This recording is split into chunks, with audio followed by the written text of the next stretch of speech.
Eu sou Mário Negrão, Borgonov.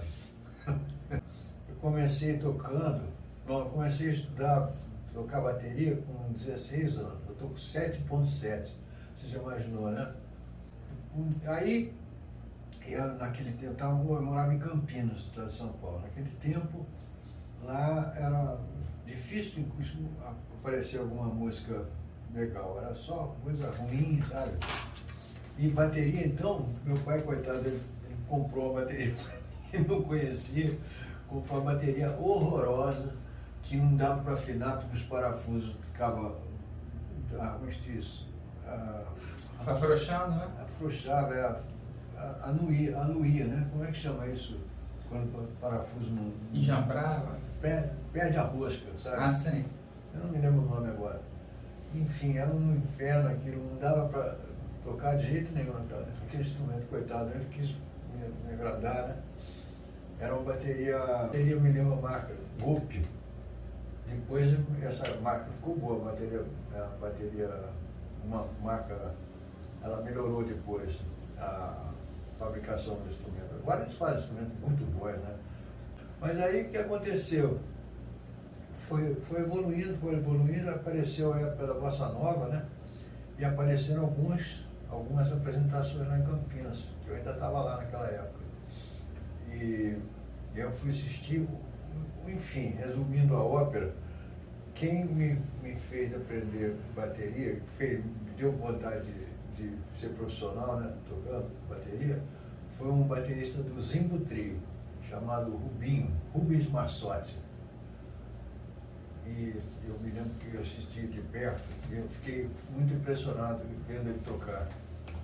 Não só vendo o Zimbo Trio naquela época, até hoje, as músicas. Enfim, aí depois foi andando, minha família mudou-se para o Rio, né? Meu pai precisou ir, a família toda foi. Eu fui, então foi ótimo, porque estava na época da Bossa Nova, lá no Rio, parecia que eu tinha entrado no paraíso, cara. No lugar certo, né? Na hora certa. Parecia que estava no paraíso. Aí eu comecei a encontrar as pessoas, né, de música. Eu ia lá no Beco das Garrafas, lá em Copacabana, lá era o berço da Bossa Nova, e ficava vendo os bateristas tocar. Só que lá eram outros músicos lá no Rio, diferente lá de São Paulo, né? Tinha um lá que também é um ícone do instrumento, o Edson Machado. Enfim, aí eu fui tocando na noite, fui me defendendo, né? Mas aí eu sabia ler música, ler partitura. Mal e porcamente, porque eu tocava acordeon quando tinha 5 anos. Eu tinha uma professora de acordeon, que era a sobrinha neta do Carlos Gomes, lá de Campinas, né? Carlos Gomes nativo lá de Campinas, nasceu lá. E aí isso me ajudou muito, mas como eu queria ser um músico sério, profissional, eu achava na minha cabeça que o músico bom, profissional, tinha que tocar na sinfônica. E então eu fiz uma prova para sinfônica, mas aí eu fui estudar para ter fluência na partitura, para entrar na prova da sinfônica, né? Aí eu fui estudar com o maestro Guerra Peixe, que é uma figura conhecida da música erudita, né? Era Guerra Peixe, Vila Lobos, o pessoal todo, Barroso Neto, enfim. E eu fui estudar com ele.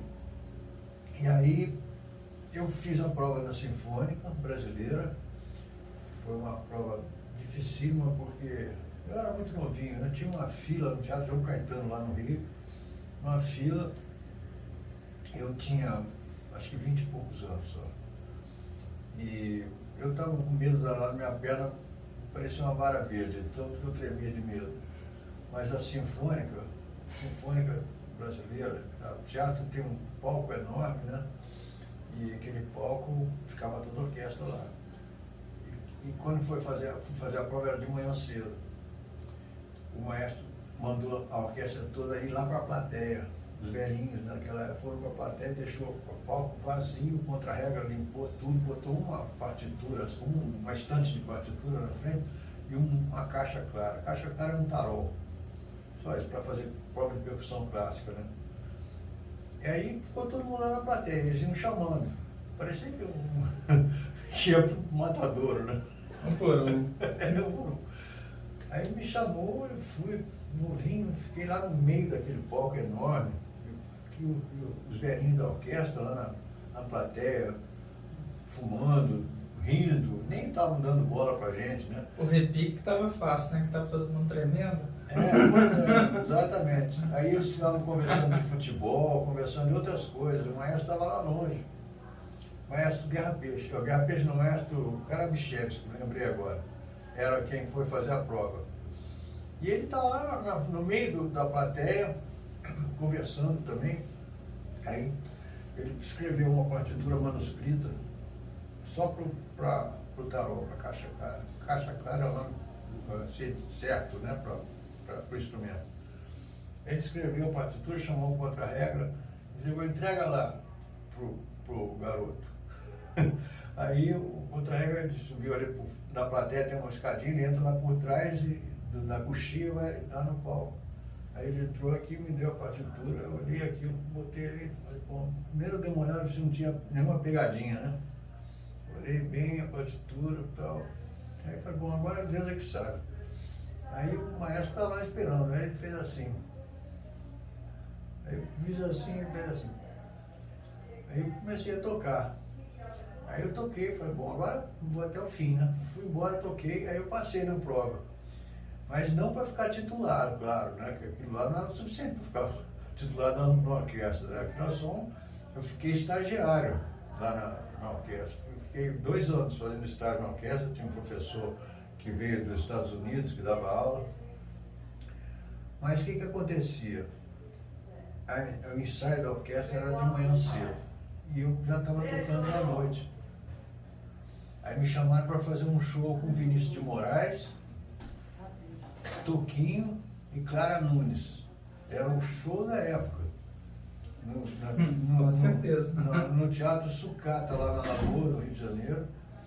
E eram, olha, foram 6 meses. Eu ganhava muito dinheiro, cara, muito. Para a minha idade, então, eu não sabia nem o que fazer com aquele dinheirão todo que eu ganhava. Né? Porque é um show que lotava lá, a plateia. Naquele tempo, o show ficava meses no mesmo palco. Depois a gente viajou para o Brasil todo, para Argentina, fazendo esse show com o Vinícius de Moraes. Daí eu larguei a sinfônica. Larguei a sinfônica e daí foi embora, né? Fui tocando, só acompanhando os artistas, nunca tinha feito nada meu, só acompanhando os artistas, né? E aí foi com o Chico Buarque também, com o MPB4 muitos anos, com o Toquinho, com a Maria Creuza também, me lembro, com o Paulinho Nogueira, gravei um vinil naquela época com o Paulinho Nogueira, violonista, né? Paulinho Nogueira, quem mais? E foi com tanta gente que eu nem me lembro todos eles, mas foi bastante desses artistas da época, né? Eram os artistas da época. E aí? Depois ainda fiz também, toquei numa orquestra de jazz, na Rio Jazz Orquestra, fiquei 1 ano e meio naquela orquestra, era bom pra caramba, porque a gente praticava leitura musical com bateria, né? As partituras dos Estados Unidos, com arranjo de country bass, daqueles grandes maestros de orquestra de jazz, grandes, big bands, né? Então era bom pra caramba aquilo lá, tocar naquela orquestra. E eu continuei tocando na noite, né? E quando não tinha show com os artistas, a saída que tinha era tocar à noite, né? Enfim, foi isso, mais ou menos foi por aí. Até que foi a época que eu resolvi compor músicas, porque eu tinha essa tendência de composição, né?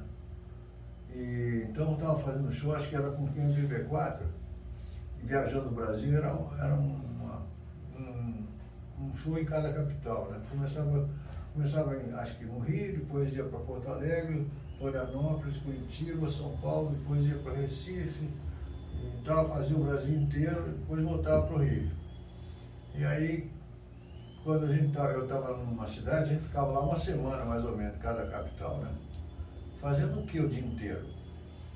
O que eu fazia? Porque o show era só à noite, né? De dia você fica no hotel, fazendo nada, né? Aí o que eu fazia? Eu ia pro teatro, estava a bateria armada lá, ficava estudando o instrumento, e sempre tinha um pianão, um Steiner daquele de cauda enorme, Aí eu aproveitei, eu ia estudava o instrumento meu, depois eu ia para o piano compor as músicas. Porque eu estava imaginando que eu estava preocupado que os artistas, eles vão ficando ricos e os músicos ficam pobres, né? Eles abandonam, não é pobre, mas eles abandonam porque a gente depende deles para ganhar dinheiro, né, dos artistas. Sim. Então eu falei, não, eu vou fazer O meu também, trabalho né? meu, me defender, sei lá, né? Aí eu comecei, em cada capital eu fazia uma música, né? Aí em Porto Alegre eu fiz uma, aí cheguei em Florianópolis, era outra, uma semana lá eu gravei no piano, aí foi assim, eu fiz todas as músicas e aí gravei o primeiro disco, em 1980. E esse disco está até hoje, agora vai ser lançado lá em São Paulo, vinil. Uma empresa lá de São Paulo me botou um dinheiro na minha conta, botaram 5 mil reais na minha conta,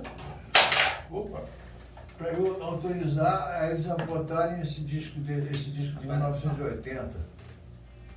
Eles botaram 5 mil reais na minha conta para eu autorizar eles fazerem um vinil. Vinil, ninguém mais tem vinil, mas lá em São Paulo tem. Tem sim. Eles vão fazer 300 unidades desse vinil, esse antigo meu, de 1980. Vai sair agora em fevereiro. Nós já estamos em fevereiro?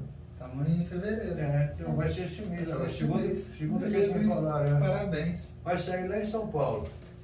Mas aí passaram-se os anos, esses anos todos passaram, e eu agora fiz esse último que você viu, né? Que eu te dei, que é completamente diferente daquele primeiro. Graças a Deus que é diferente, né?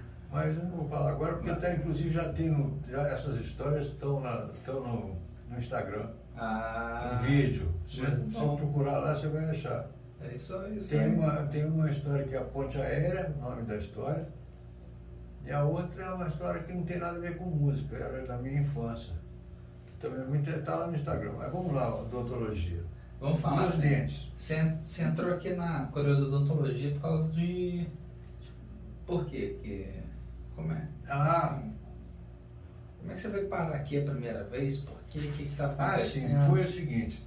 Teve uma época na minha vida que eu abandonei a música. Porque você sabe, eu tive formado em engenharia agronômica, né? Sim. Só que aí aconteceu o seguinte, quando eu resolvi abandonar, foi no auge, eu estava com os melhores artistas, mas aí eu tinha que ir para os Estados Unidos, eu tinha um convite para ir para lá,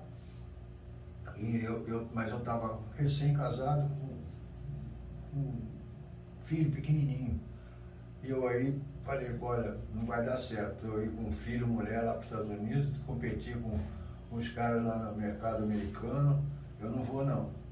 Eu vou ficar aqui mesmo, depois se ficar mais firme eu vou, mas agora não vai dar para eu ir. Eu inclusive, não estava me sentindo seguro para competir, porque eu vi os bateristas que tinham lá dos jazz, né, que tocam muito e tocam mesmo muito, né? E não que eu não tocasse, eu poderia competir, porque eu iria tocando música brasileira. Eles também não sabem, na época, agora eles já sabem, mas naquela época não sabiam tocar música brasileira muito bem.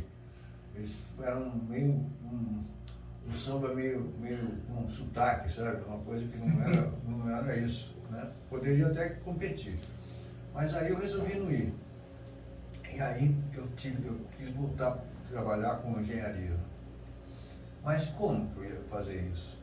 Porque já tinham se passado mais de 15 anos tocando profissionalmente como músico. Eu não tinha um currículo de engenharia para tentar um emprego, né? Não tinha.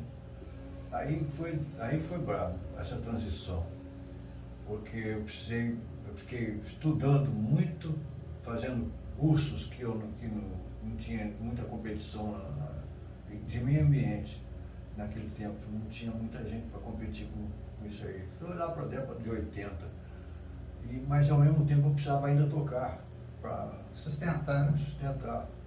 Então eu tocava à noite e fazia os cursos de dia.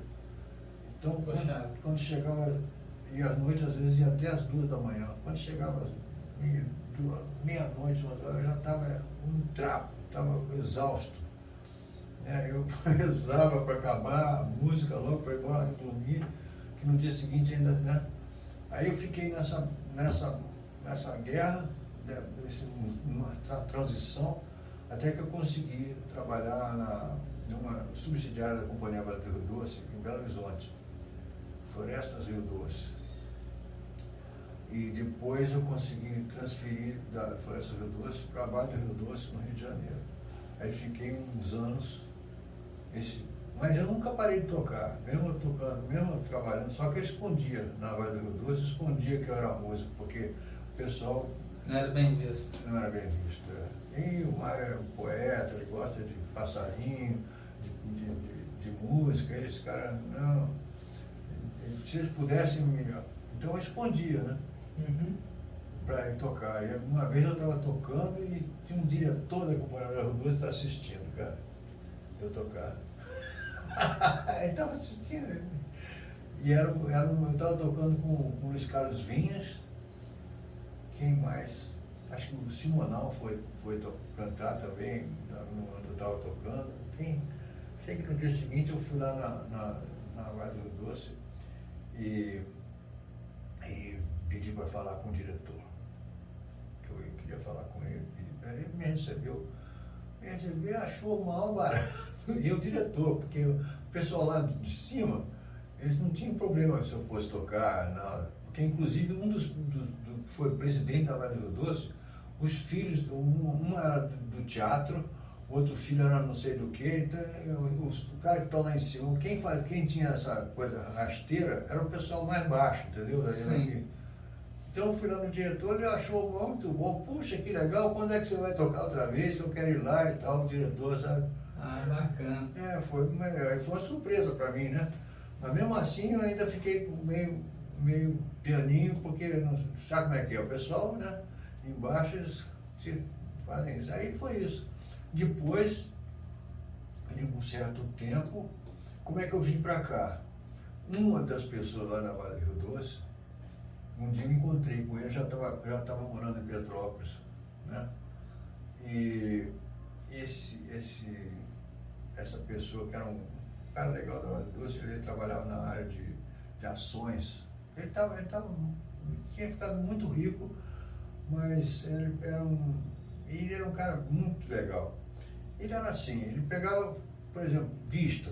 Quem é o melhor oftalmo que tem aqui no país? É um cara que está lá em Goiânia. É ali atrás. É lá em Goiânia que cuida do presidente da República e tal. Goiânia, perto de Brasília, né?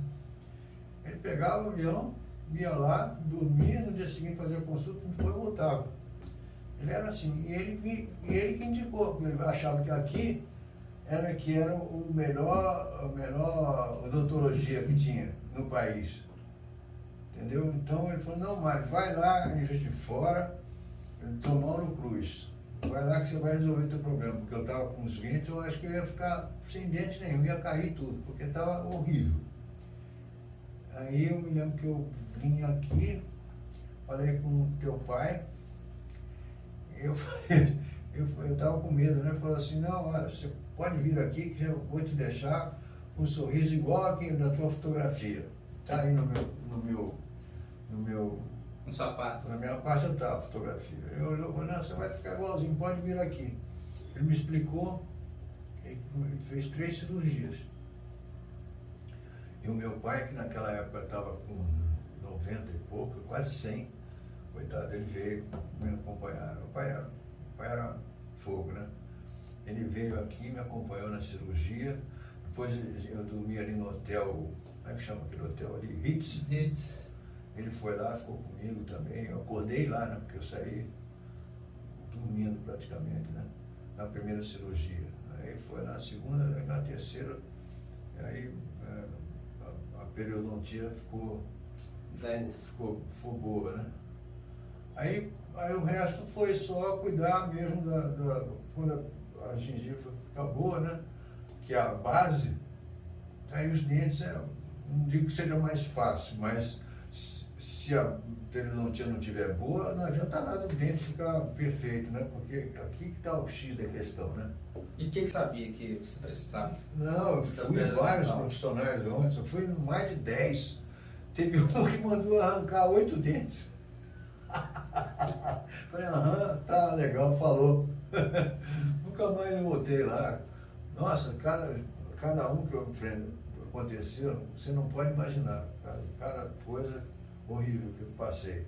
E que você achou que foi mais difícil nisso tudo, assim, você pegar para resolver? Foi medo, foi dinheiro, foi encontrar a pessoa certa? Não, medo não foi medo não, porque quando eu vim aqui, eu me senti bem, seu pai foi uma pessoa bem, até hoje eu adoro falar com ele, eu me senti bem aqui, e meu pai também cuidou do meu pai, a gente sempre teve muito diálogo, né, a gente me senti bem aqui, senti firmeza, né, tem a parte de tecnologia também, principalmente, o que teu pai falava era que aqui a filosofia não é perder o dente, é salvar o dente. Foi isso que ele falou bem, eu me lembro que marcou bem. E teve um dente, aquele aqui atrás, você sabe qual é? Sim. Que deu uma trabalheira danada até hoje. Esse aqui atrás, nossa, ele fez coisa da velha para salvar esse dente, mas no final não deu mais. Ele conseguiu dar uma sobrevida de uns 10 anos nesse dente aqui. Foi. Ou mais, né? Ou mais, é. Acho que foi mais. Foi mais? Deu uma sobrevida nesse dente muito boa, né? Mas só isso. Depois acabou que quando chegou, quando eu ainda estava lá na Vale, mas eu ainda estava tocando, porque o pessoal, quando precisava de um músico de orquestra e tal, eu já estava mais velho, né? E os mais novos, nem todos sabem ler partitura, nem todos sabem tocar com orquestra, nem todos sabem gravar, sabem tocar essas musiquinhas por aí, mas tocar mesmo uma coisa mais séria, tem, mas não são muitos. Então, às vezes, me chamavam, eu ia. E agora você está ensinando, né? Pois é, aí depois que aconteceu, foi interessante, então, vou fechar a história toda, né? E que foi que eu comecei a me sentir mal, né? Do ponto de vista, meu casamento estava bom, eu estava muito deprimido com essa história, e aí eu fui numa psiquiatra. Sim. Me deu uns remédios para eu ficar calmo e tudo, e ela descobriu que eu era músico. Aí eu falei assim, como assim, você é músico? Eu falei, sou músico, sempre fui. Mas você não está mais exercendo? Eu, de vez em quando, porque agora eu estou trabalhando como engenheiro, né? Aí ela falou assim, não, você vai voltar para a música, ela me falou. Porque eu estava com licença lá na Vale, porque eu não estava conseguindo trabalhar mais, sabe? Estava complicado. Eu tive, inclusive, um problema na coluna, que estava me impedindo de trabalhar, viajar, fazer nada, né? Aí eu fiz vestibular de música outra vez, vestibular de faculdade de música, né? Igual qualquer faculdade. Só a parte básica que eu tinha da engenharia me dispensaram, mas a parte de música não. Vai não dar tempo, é muita coisa, né? Nossa, eu tô vendo, você não parou, mas tá correndo. Aí a parte de música eu tive que fazer. Não foi uma coisa muito fácil, não. Mas eu passei no vestibular, fiz 4 anos de faculdade de música, Conservatório Brasileiro de Música, me formei em 2007 e depois ainda fiz mestrado na Unirio, ganhei uma bolsa de estudos, fui reprovado 3 vezes antes de entrar no mestrado. Mas entrou. Mas entrei. Fui reprovado porque foi muito engraçado, né? Primeiro que lá na Unirio você... Não, 2 vezes. Na Unirio, 2 ou 3 vezes, acho que foram 3. Lá na Unirio você tem que fazer um projeto pro teu mestrado, mas se o teu projeto não for aprovado, você nem faz prova. Então, uma reprovação foi essa, meu projeto não deu certo. Na segunda vez, eu fui fazer uma prova e eu fui reprovado em inglês, mas não porque eu não soubesse falar inglês nem redigir, era uma tradução, mas o escopo do assunto, que era relativo à música, lógico, tratava da vida do Paganini, violinista famoso, né? E eu fiquei impactado com o texto, porque, como assim? E aí o meu tempo foi embora. Eu fui reprovado, porque o assunto era o seguinte, que o Paganini, ele tinha uma música uma música. Ele tinha uma corda do violino que quando ele tocava naquela corda, ele seduzia a plateia ficava hipnotizada quando ele tocava aquela corda. E naquele tempo as cordas de violino, e não só de violino, contrabaixo, de viola, de instrumentos que tem corda friccionada, né? Eram de tripa animal. Não é mais como é hoje, era de tripa animal. E essa corda que seduzia, ele mesmo fez a corda das tripas da amante dele que tinha assassinado. Esse que é o texto. E aí eu fiquei impactado com aquele assunto, né? Quando eu vi, o tempo tinha ido. Foi por conta disso que eu fui reprovado. Mas na terceira vez, aí eu passei. Fiz a prova toda, prática, etc. E tal. Aí fiz um mestrado. E o meu mestrado trata de um prato da bateria. Porque são 200 pratos para falar desse prato, cara. Porque na mestrado isso é a funila, né? Você já fez mestrado? Sim, fiz. É a funila mesmo. A ideia era fazer uma coisa do instrumento, falar de história do instrumento, etc. Não fui ainda. Pesquisa é focada. Foi afunilando, eu caí nessa peça do instrumento, que é uma peça que tem uma importância na música, né? Claro, senão não teria o mestrado. Só você lendo você vai entender.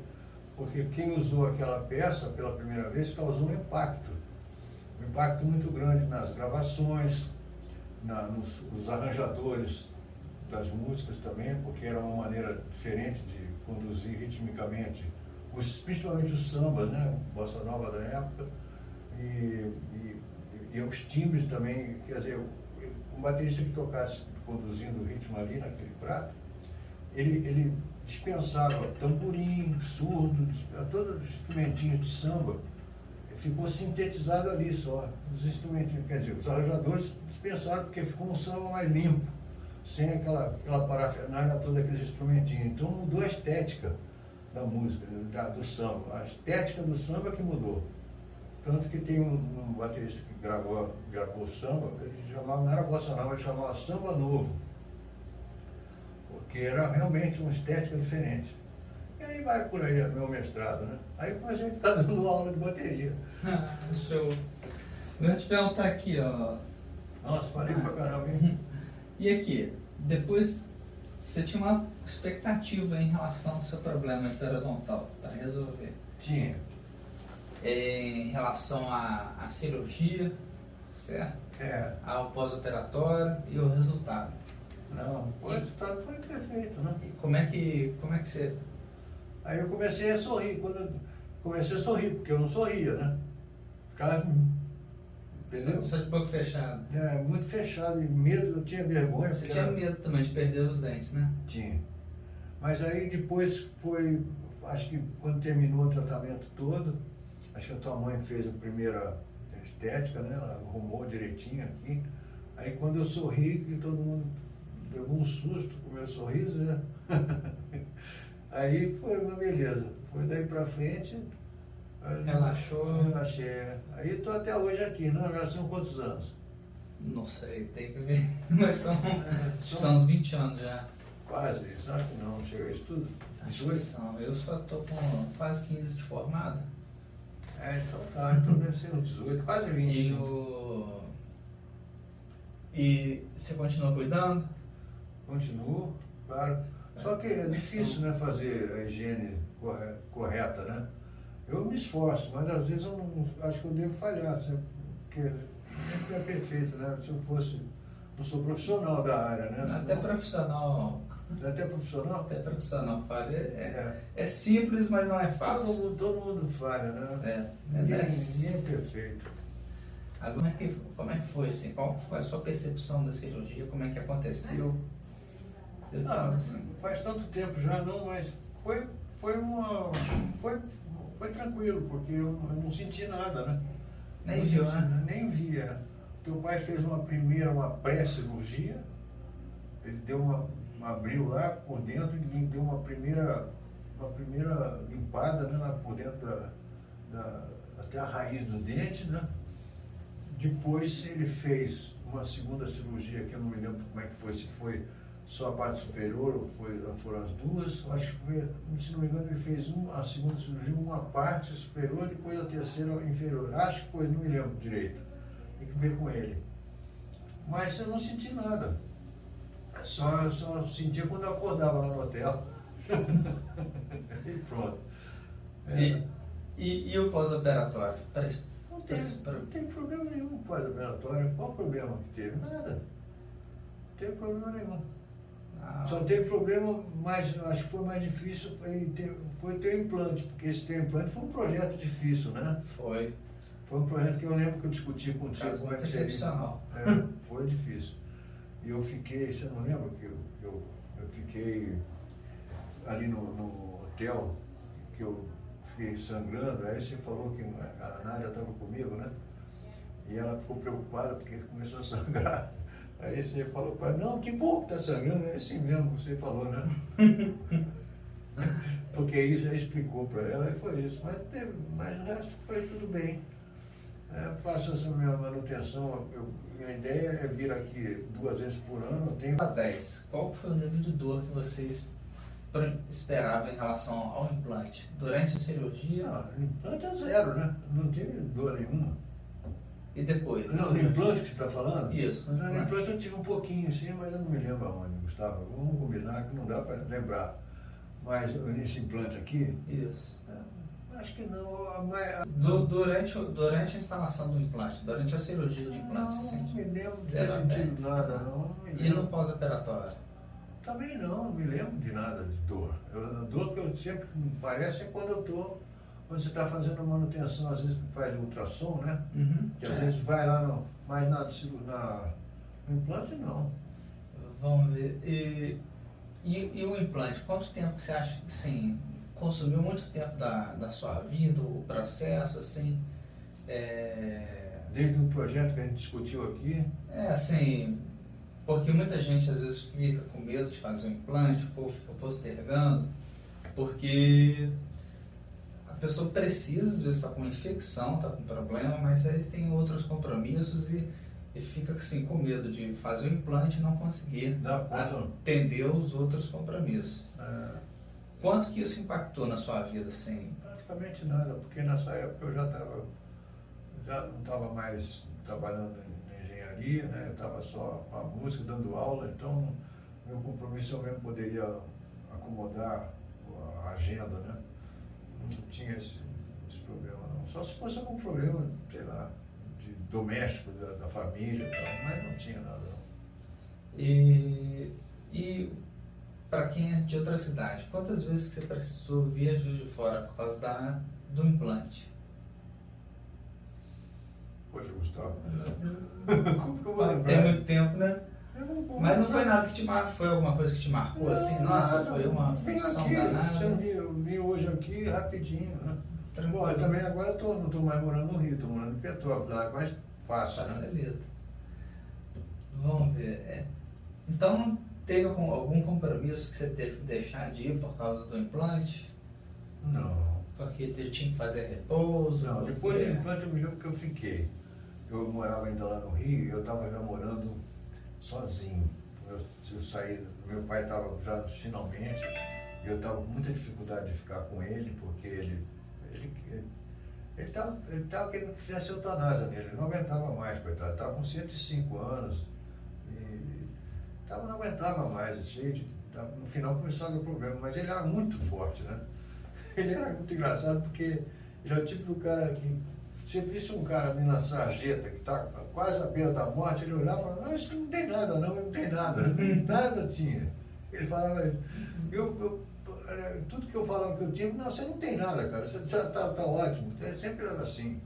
Inclusive com ele próprio, não tenho nada, não. Como não tem nada? Tá com... Aí eu tive que levar para o hospital, porque ele estava com problema, não sei se na vesícula ou no pâncreas, uma coisa séria pra caramba, levou para o hospital. E no hospital ele pegou uma pneumonia, cara. E mesmo assim ele saiu, pegou alta e voltou para casa. Só foi falecer 9 meses depois. Ele era muito forte, né? Você conheceu ele, não, né? Não, infelizmente não, mas...